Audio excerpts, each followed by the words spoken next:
نحمده ونصلي على رسوله الكريم بسم اللہ الرحمن الرحیم۔ صرف 5 منٹ کا مدرسہ قرآن و حدیث کی روشنی میں 12 شوال المکرم۔ نمبر 1، اسلامی تاریخ۔ حضرت خولہ بنت ثعلبہ رضی اللہ عنہ حضرت خولہ بنت ثعلبہ رضی اللہ عنہ کا تعلق قبیلہ خزرج سے تھا۔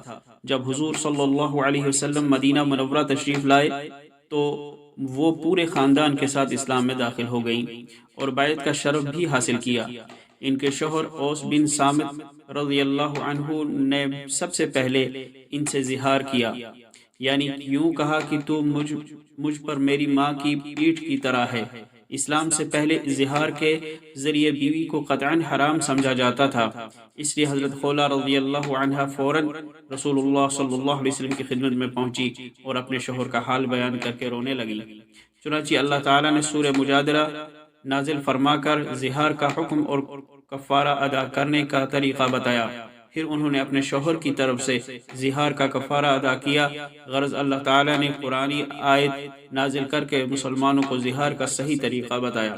حضرت خولہ رضی اللہ عنہ بڑی شیریں زبان، گفتگو میں مہارت اور وعظ و نصیحت میں بڑی جرأت رکھتی تھی۔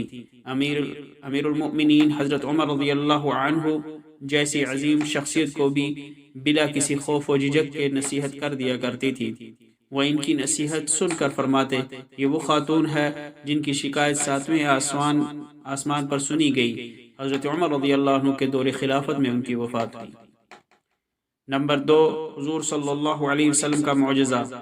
زید بن ارقم رضی اللہ عنہ کے بارے میں پیشین گوئی۔ حضرت انیسہ رضی اللہ عنہ فرماتی ہیں کہ ایک مرتبہ میرے والد حضرت زید بن ارقم بیمار ہوئے تو رسول اللہ صلی اللہ علیہ وسلم عیادت کے لیے تشریف لائے۔ آپ صلی اللہ علیہ وسلم نے فرمایا، یہ بیماری تو اتنی زیادہ خطرناک نہیں، اس لیے کوئی حرج نہیں، لیکن میری وفات کے بعد آپ کی بینائی چلی جائے گی اور آپ کی عمر بھی زیادہ ہوگی، اس وقت آپ کیا کریں گے؟ تو حضرت زید رضی اللہ عنہ نے فرمایا، تب تو میں ثواب کی امید رکھوں گا اور صبر کروں گا۔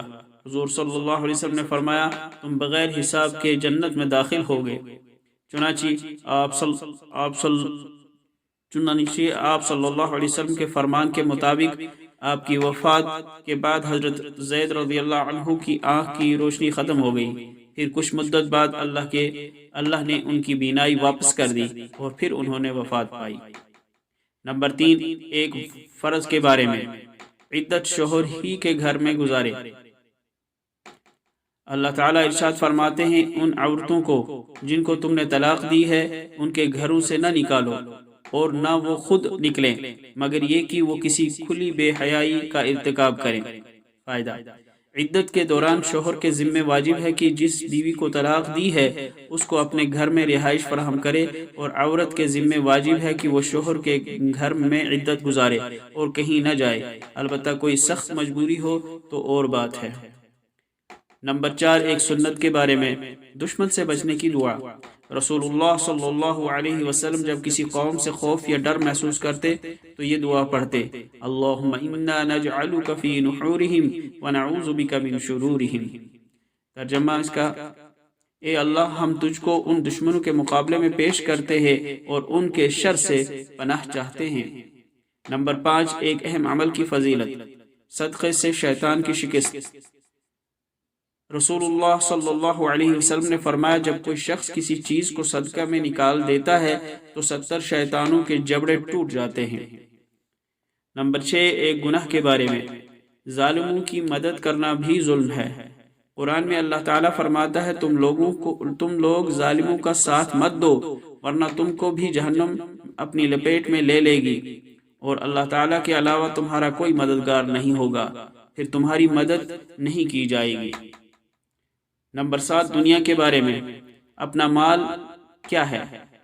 رسول اللہ صلی اللہ علیہ وسلم نے ارشاد فرمایا، بندہ کہتا ہے کہ میرا مال، یعنی جو شخص دولت مند ہوتا ہے وہ اپنے مال پر بہت فخر کرتا ہے کہ میرے پاس بہت دولت ہے۔ حقیقت یہ ہے کہ اس کے مال میں جو کچھ اس کا ہے وہ صرف 3 چیزیں ہیں۔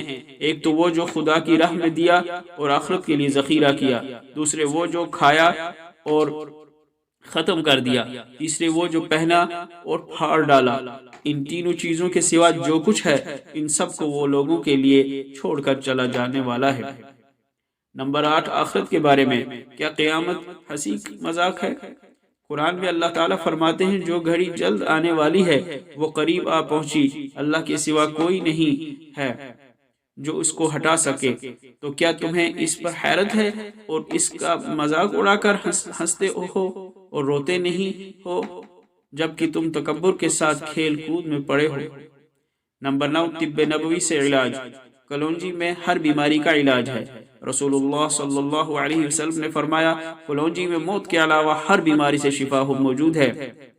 فائدہ، علامہ ابن قیم رحمۃ اللہ علیہ فرماتے ہیں اس کے استعمال سے اپھارا یعنی پیٹ پھولنا ختم ہو جاتا ہے، بلغمی بخار کے لیے نفع بخش ہے۔ اگر اس کو پیس کر شہد کے ساتھ معجون بنا لیا جائے اور گرم پانی کے ساتھ استعمال کیا جائے تو گردے اور مثانے کی پتھری کو گلا کر نکال دیتی ہے۔ نمبر 10، نبی صلی اللہ علیہ وسلم کی نصیحت، موت کی تمنا نہ کرو۔ رسول اللہ صلی اللہ علیہ وسلم نے فرمایا تم موت کی تمنا نہ کرو کیونکہ آخرت کا معاملہ نہایت سخت ہے، اور نیک بختی کی علامت یہ ہے کہ عمر زیادہ ہو اور اس کو توبہ کی توفیق مل جائے۔ اللہ تعالی عمل کرنے کی توفیق عطا فرمائے۔ وآخر دعوانا الحمد للہ رب العالمین۔